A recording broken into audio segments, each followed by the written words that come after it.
Buongiorno, buon popolo. There's an apocryphal saying attributed to Martin Luther, the Protestant reformer of the 16th century. If I knew the world was to end tomorrow, I would still plant an apple tree today. Research cannot find this statement in his writings, and scholars believe it probably originated in the German Confessing Church, whose Lutheran leaders used it to inspire hope and perseverance during their costly opposition to the Nazi dictatorship. The sentiment is preeminently hopeful in the face of overwhelming odds, and it's one to which I warm. This week, we took delivery of some apple trees, which will be planted on the north side of the church.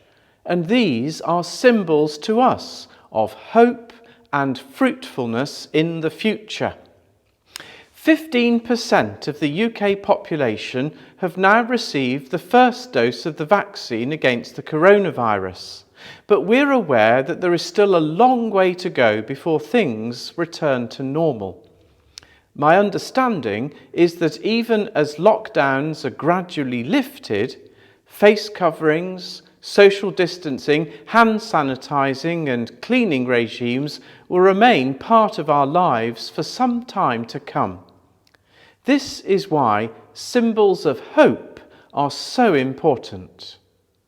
This week I heard that Greenbelt, the annual Christian festival of arts, politics and the environment, is hoping that it might take place in some form at the end of August. And if it does, then that will be a sign that we have overcome the virus. Meanwhile, we are digging the spiritual ground here at St. Francis Church, and we are preparing for Lent. Next weekend, we will distribute a booklet of daily readings, reflections and prayers. There'll be a special card for Ash Wednesday and a new parish booklet of prayers appropriate to the season, which can be used at home at any time and which we will use at our weekly Zoom evening prayer on Sundays at 5 o'clock.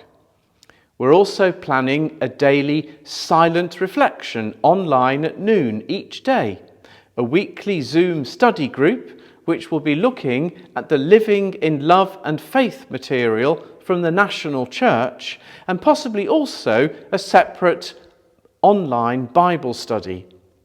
Heaton Churches Together are planning to run the soup lunches on Tuesdays in Lent, where people will be invited to warm up some soup at home and eat together online, and also at the same time make a donation to Christian Aid.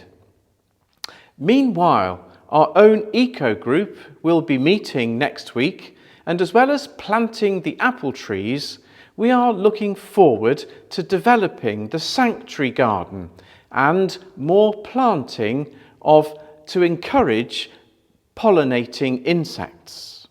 At the PCC a couple of weeks ago, we considered holding an event for Easter, similar to the Christmas Cakeaway, but this time involving an Easter garden, which people could come to visit, and which will need to be created. So we will be looking for ideas and volunteers. I think this will be an exciting way of marking the resurrection here. Don't forget, we also received our Silver Eco Church Award, and that is another achievement to show hope. In addition, the group planning a community newsletter hope that this might also be published in time for Easter, and by then we will have been able to open the church for public worship again. We are waiting for updated government advice, probably sometime in the middle of this month, before deciding how to proceed. But in any event, I hope that the approaching season of Lent will be a time, just as the days are lengthening, when we will be able to let more light into our lives. Last Saturday we had a very successful Zoom Candlemas party with participants aged from not quite 2 years old to aged 90-something. And if you weren't able to join us online, I hope that you did have a go at making the lantern and joined with us in spirit. One further bit of light this week is that in our worship on Sunday, we will keep our annual Green Eucharist.